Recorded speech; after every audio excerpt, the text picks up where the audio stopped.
Hello friends, I am Nitin from Ranchi. मैं आपको अपने चाचा चाची के जीवन की ऐसी बात बताऊंगा जिसमें उन्होंने मुझे उनकी कहानी नेट के माध्यम से उन लोगों तक पहुंचाने की जिम्मेदारी सौंपी जो दंपति बेऔलाद होने की वजह से परेशान होते हैं, उनको हौसला मिले और वो खुशी से जिए। दोस्तों, मेरे चाचा जी का नाम रामबीर और चाची का नाम शशि था, जिनकी आर्थिक स्थिति कुछ खास नहीं थी। दोनों की शादी हुई थी और दोनों खुशी खुशी अपना जीवन यापन करते हैं। चाचा एक बहुत ही मेहनती आदमी है। वो मेहनत मजदूरी करके अपना और चाची का भरण पोषण करते थे। यथास्थिति दोनों मजे में रह रहे थे। दोनों एक दूसरे के सुख दुख में बराबर के सहयोगी होते। ऐसे ही कुछ साल बीत गए। अब जैसा कि इस जीवन की परिपाटी है, कुछ सालों के बाद उनको औलाद की चाहत बसने लगती है, लेकिन शायद ईश्वर को कुछ और ही मंजूर था। वो भगवान को बहुत मानते थे और उन पर भरोसा भी करते थे, लेकिन इसके बाद भी उन्हें औलाद नहीं हुई। और दिन पर दिन बीतते रहे। दोनों एक दूसरे को समझाते रहे कि भगवान एक दिन उनका सपना जरूर पूरा करेंगे। दोनों का सपना था कि ईश्वर चाहे उन्हें बेटा या बेटी दोनों में से कुछ भी दे दे, लेकिन उनकी उम्मीद पूरी नहीं हो रही थी और चाची की गोद सूनी रह जाती है। उनको परिवार और समाज से बांझ होने के ताने मिलने लगे। और तो और चाची के प्रति गांव में औरतों की टोली में भी कानाफूसी होने लगी, जिससे चाची दिन बर दिन उदास रहने लगती है और ऐसे अंधकार में खोने लगती है जहां निराशा के अलावा कुछ भी नहीं था। अब उसे कुछ भी नहीं समझ में आ रहा था कि वो क्या करे। अब तो चाची अपने पति को दूसरी शादी के लिए कहने लगती है, परंतु चाचा ने चाची की कोई भी बात नहीं सुनी। उसने चाची से एक ही बात कही, मुझे यदि औलाद का सुख होगा तो मिलेगा, लेकिन मैं दूसरी शादी नहीं करूंगा। क्योंकि चाचा चाची को जी जान से भी ज्यादा चाहते थे। दोनों के पास धन की तो कमी थी, परंतु दोनों के बीच प्यार और विश्वास की कमी नहीं थी। और दोनों इतने समर्थ नहीं थे कि वे शहर जाकर कोई आधुनिक इलाज कर सके, जैसे कि आजकल टेस्ट ट्यूब बेबी का चलन है। उन दोनों का सिर्फ भगवान पर ही भरोसा था और दोनों अपनी यथास्थिति के अनुसार मंदिरों में जाकर माथा टेकने लगे। और इस तरह से मन्नतों का दौर शुरू हो गया।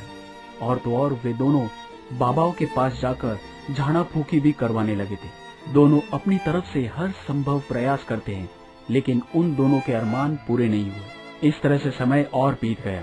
अब तो दोनों का भगवान पर से भरोसा डगमगाने लगा था। दोनों अपने इस आरजू के प्रति अब दूर हटने लगते थे और धीरे धीरे टूटने लगते हैं। चाचा और चाची को अब भी परिवार और समाज की तरफ से बांझ होने के ताने मिलते हैं।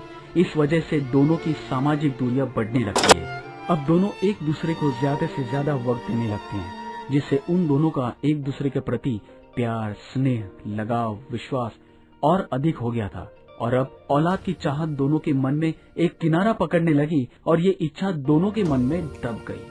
समय बीतने के दौरान चाचा और चाची के रिश्तेदार एवं समाज भी धीरे धीरे इस बात को समझने लगता है और अब चाचा और चाची का अपने रिश्तेदारों, दोस्तों, परिवार और समाज के बीच बातचीत का दौर शुरू होने लगता है। इसी दौरान चाची और चाचा के मन एवं विचारों पर आकर्षक रूप से एक तथ्य पर प्रकाश डाला और दोनों को अपने सामाजिक जीवन में एक महत्वपूर्ण नजारा नजर आने लगा, जिस पर उन दोनों पति पत्नी ने गहन विचार किया। अब एक बात ने उनके मन तथा दिमाग में अधिक जगह बना ली, जिससे उनकी सोच ही पूर्णतः परिवर्तित हो गई। ऐसा क्या सोचा था उन्होंने? अब आगे उन्होंने अपने ही गांव और रिश्तेदारों के परिवार के बारे में एक शोध किया और निष्कर्ष पाया कि उन्हीं के गांव में श्यामलाल जी के परिवार में 4 बच्चे हैं, जिनमें 2 लड़के और 2 लड़कियां थी।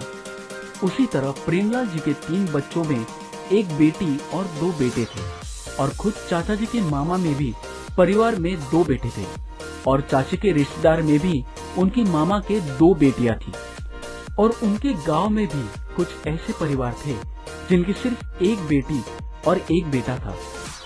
इसी तरह से और भी परिवार थे जो कि औलाद से पूर्ण थे। किसी को 1, 2, 3, 4 बच्चे थे, परंतु उन सब परिवार में एक बात सामान्य थी। क्या वो सामान्य बात ये थी कि सभी परिवार के माता पिता अपने ही घर पर अकेले ही रह रहे थे। कुछ परिवार ऐसे थे जिनमें औलाद के नाम पर सिर्फ बेटियां थी और वो भी शादी के बाद अपने ससुराल में रह रही थी, और जिनके बेटे थे वो भी काम की तलाश में गांव से बाहर दूसरे शहर में रह रहे थे, और कुछ बेटे अपने ससुराल में घर जमाई बनकर रह रहे थे। कोई भी अपने माता पिता के साथ नहीं था, अर्थात वे सभी माता पिता वैसे ही रह रहे थे जैसे कि चाचा और चाची बिना औलाद के रह रहे थे। यही सब बातें उनके मन में इस तरह से घर कर गई कि दोनों के मन में औलाद की चाहत बिल्कुल शून्य हो गई। तब उन्होंने प्रण किया कि अब हमें औलाद की कोई हसरत नहीं, और दोनों एक दूसरे के साथ खुशी खुशी रहने लगते हैं, और दोनों ही अपने परिवार और समाज में ऐसे माता पिता की सेवा में लग जाते हैं जिनकी औलाद उन्हें उम्र के आखिर पड़ाव पर छोड़कर गांव से बाहर अपने परिवार के साथ अन्य शहर में बस जाते हैं।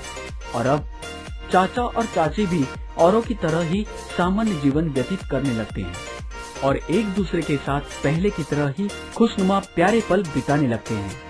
वो पढ़े लिखे नहीं हैं, लेकिन इतना जरूर जानते हैं कि नेटवर्क के माध्यम से उनके बारे में सब जान सकते हैं। उनके निवेदन पर मैं आपके बीच लाया हूँ ये कहानी।